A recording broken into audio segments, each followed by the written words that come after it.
અમદાવાદના વટવામાં ડિમોલિશન કાર્યવાહી દરમિયાન તંત્રએ માનવતા દાખવી છે.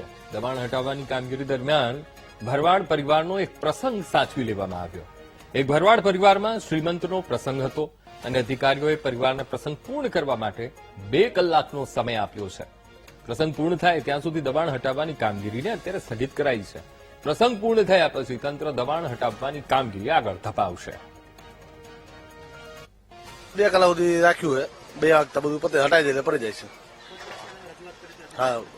વાત કીધું કે વાંધો નહીં, પસંદ નહીં બગાડી તમારો હટાઈ લઈશું, વાંધો નહીં કીધું. અમદાવાદ મહાનગરપાલિકા દ્વારા વટવા વિસ્તારની અંદર ડિમોલેશન કામગીરી છે તે ચાલી રહી છે. વાનર વટ કરીને જે તળાવ છે ત્યાં હાલ ડિમોલેશન છે તે ચાલી રહ્યું છે. ત્યારે આ ડિમોલેશન ખાતી જગ્યા ઉપર છે તે એક ઘરે પ્રસંગ છે તે આજે આયોજન કરવામાં આવ્યું હતું.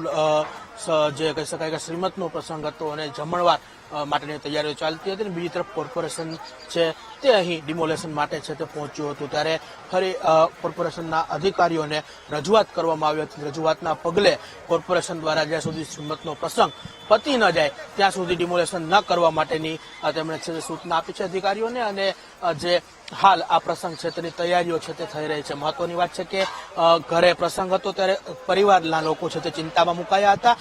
જે રીતની વાત કરવામાં આવે તો એક તરફ જે વટવા આ જે વાનરવન તળાવ છે તે જગ્યા ઉપર છે તે હાલ ડિમોલેશન છે તે ચાલી રહ્યું છે. તો બીજી તરફ જે આ ડિમોલેશનની વચ્ચે જ આવેલું જે ઘર હતું આ ઘરની અંદર આજે પ્રસંગ હતો. પરંતુ ફરી એક વખત મહાનગરપાલિકા અને જે તેમને દ્વારા રજૂઆત છે તે કરવામાં આવી અને રજૂઆતને પગલે છે તે આ ડિમોલેશન આ એક ઘર પૂરતું છે તે બપોર સુધી મુલતવી રાખવામાં આવ્યું છે. બપોરે પ્રસંગ પૂર્ણ થયા બાદ અહીં છે તે ડિમોલેશન કરવાની સૂચના છે તે ઉપરી અધિકારીઓએ છે તે આ અહીં ડિમોલેશન કરતા કર્મચારીઓને છે તે આપી હતી. મહત્વની વાત છે કે હાલ આ તમામ વિસ્તારની અંદર છે તે જે ગેરકાયદેસર રીતના બાંધકામો થયા છે તેમના ઉપર બુલડોઝર છે તે ફરી રહ્યું છે. ત્યારે એક અજબ કિસ્સો છે તે હાલ સામે આવ્યો છે. કેમેરામેન આશિષ ડોડિયા સાથે શુભમ ભટ્ટ, વીટીવી ન્યૂઝ, અમદાવાદ.